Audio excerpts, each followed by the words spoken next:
Hi friends, today let us study about a prefix and suffix. What is prefix and what is suffix? Do you know? If you don't know, let's start. What is prefix and what is suffix? Prefix andrenu? A prefix is a word element joined at the beginning of a word that is called as a prefix. ಅಂದ್ರೇನು ಶಬ್ದದ ಮೊದಲಿಗೆ ಜೋಡಿಸಲ್ಪಟ್ಟ ಶಬ್ದದ ಭಾಗಕ್ಕೆ ನಾವು ಏನಂತ ಕರಿತೇವೆ ಅಂದರೆ prefix ಅಂತ ಕರಿತೇವೆ. ಏನು ಹೇಳಿ? ಪ್ರಿಫಿಕ್ಸ್ ಅಂದರೆ a prefix is a word element at the beginning of a word. ಅಂದರೆ ಕನ್ನಡದಲ್ಲಿ ಏನು ಗೊತ್ತಾ, ಒಂದು ಶಬ್ದದ ಮೊದಲಿಗೆ ಜೋಡಿಸಲ್ಪಟ್ಟ ಶಬ್ದಕ್ಕೆ ನಾವು ಪ್ರಿಫಿಕ್ಸ್ ಅಂತ ಕರಿತೀವಿ. ಇವಾಗ ನೀವು ಪ್ರಿಫಿಕ್ಸ್ ಅನ್ನು ಮಾಡಬೇಕಾದ್ರೆ ಅದಕ್ಕೊಂದು ಸೂತ್ರ ಏನು? Prefix plus stem is equal to word. Okay, ಇವಾಗ prefix plus stem is equal to word. Prefix ಅಂದರೆ ಏನು? ಪ್ರಿಫಿಕ್ಸ್ ಅಂದರೆ ಉಪಸರ್ಗ, ಸ್ಟೆಮ್ ಅಂದರೆ ಮೂಲ ಪದ, is equal to word. ಸಂಪೂರ್ಣವಾದ ಪದಕ್ಕೆ ಏನಂತಂದರೆ ವರ್ಡ್ ಅಂತ ಹೇಳಿ ಕರಿತೀವಿ. ಓಕೆ, ಇವಾಗ ಪ್ರಿಫಿಕ್ಸ್ ಕೆ ಎಕ್ಸಾಮಲ್ಲಿ ಏನಂದರೆ ಪ್ರಿಫಿಕ್ಸ್ ಆಮೇಲೆ ಸಫಿಕ್ಸ್ ಮೇಲೆ ಶಬ್ದಗಳನ್ನ ಕೇಳ್ತಾರೆ. ಇವಾಗ ಏನಂದರೆ come. What is come? Come is ಏನಿದು ಎಂದು ಹೇಳ್ತೀರಾ? ಗೊತ್ತಿಲ್ಲ. Come is a stem.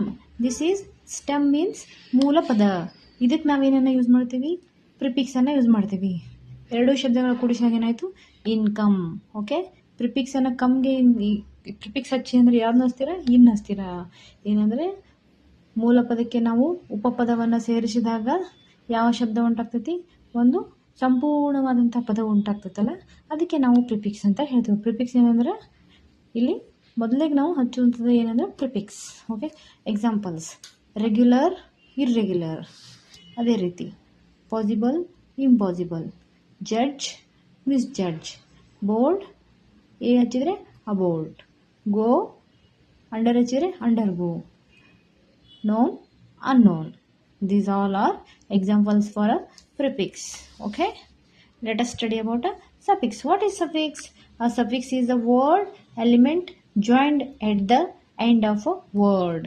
Suffix ಅಂದ್ರೆ ಏನು? ಶಬ್ದದ ಕೊನೆಗೆ ಜೋಡಿಸಲ್ಪಟ್ಟ ಶಬ್ದದ ಭಾಗಕ್ಕೆ ಸಫಿಕ್ಸ್ ಎಂದು ಕರೆಯುತ್ತೇವೆ. ಇದರಲ್ಲಿ ಏನಂತಂದ್ರೆ, ಇದರಲ್ಲಿ ಕೂಡ ಅಂದರೆ stem plus suffix is equal to word. ಇವು ಸೂತ್ರ ನೆನ್ಪಿಟ್ಕೊಳ್ಳಿಕ್ಕೆ. ಸ್ಟೆಮ್ ಅಂದರೆ ಏನಂತ ಹೇಳಿದ್ದೆ ನಾನು ಆವಾಗಲೇ? ಸ್ಟೆಮ್ ಅಂದರೆ ಮೂಲ ಪದ. ಆ ಮೂಲ ಪದಕ್ಕೆ ಏನಂತಂದ್ರೆ ನೀವು ಸಫಿಕ್ಸನ್ನು ಜೋಡಿಸ್ಕೊಳ್ಬೇಕಾಗತ್ತೆ. ಅದ್ರಾಗೆ ಏನಂದರೆ ಮುಂದೆ ಒಂದು ಸಂಪೂರ್ಣವಾದ ಪದವನ್ನು ನೀವು ರಚನೆ ಮಾಡ್ಬೋದು. ಇವಾಗ ಇಲ್ಲಿ ಸ್ಟೆಮ್ ಮೂಲ ಪದ ಯಾವುದೈತಿ? ಚೈಲ್ಡ್. ಇದಕ್ಕೆ ಏನಂದ್ರೆ ನೀವು ಸಫಿಕ್ಸ್ ಸೇರಿಸ್ಬೇಕಂದ್ರೆ ನಂತರ ಸೇರಿಸ್ತೀರಿ. ಇವಾಗ hood, this is also suffix. Child plus hood is equal to childhood. ಅಂದರೆ ಮೂಲ ಪದದ ನಂತರದಲ್ಲಿ ನೀವೇನಾದರೂ ಸಫಿಕ್ಸನ್ನು ಜೋಡಿಸಿದ್ರೆ ಅದಕ್ಕೆ ನಾವು ಸಫಿಕ್ಸ್ ಅಂತೇವೆ. ಮೂಲ ಪದದ ಮೊದಲು ಸೇರಿಸಿದ್ರೆ ಪ್ರಿಫಿಕ್ಸ್, ಮೂಲ ಪದದ ನಂತರದಲ್ಲಿ ಸೇರಿಸಿದ್ರೆ ಅದು ಸಫಿಕ್ಸ್. ಇವಾಗ ಸಫಿಕ್ಸಿಗೆ ಉದಾಹರಣೆ ಏನಂದರೆ ಚೈಲ್ಡ್ ಪ್ಲಸ್ ಹುಡ್, ಚೈಲ್ಡ್ಹುಡ್. ನಿಮ್ಮ ಬಾಲ್ಯದ ದಿನಗಳಿಗೆ ಏನಂತಾರೆ ಹೇಳ್ರಿ? ಇಂಗ್ಲೀಷ್ನಾಗ ಚೈಲ್ಡ್ಹುಡ್ ಡೇಸ್. ಓಕೆ, ಅದೇ child plus hood is childhood. Mobile plus D, mobilised. Okay, judge plus ment, judgment.